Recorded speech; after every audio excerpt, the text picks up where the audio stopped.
Hello everyone, welcome to our channel, and today we will see how we can send money from our Wise account to our bank account.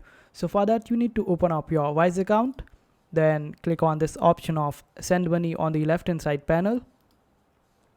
After that you need to decide whether you want to send in the same currency or it is the international one.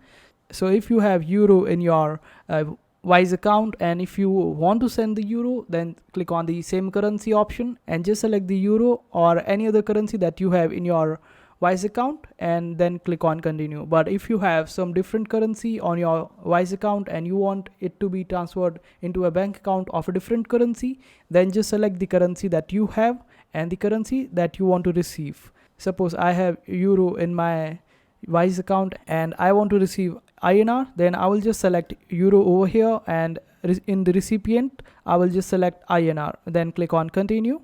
And now it will ask me whether I want to send it to my account or the new account. So I can also add a new account by clicking over here, and if your account is already connected to Wise, then you can just simply select your own account, and this way you will be able to send money from your Wise account to your bank account. And this is how you do it.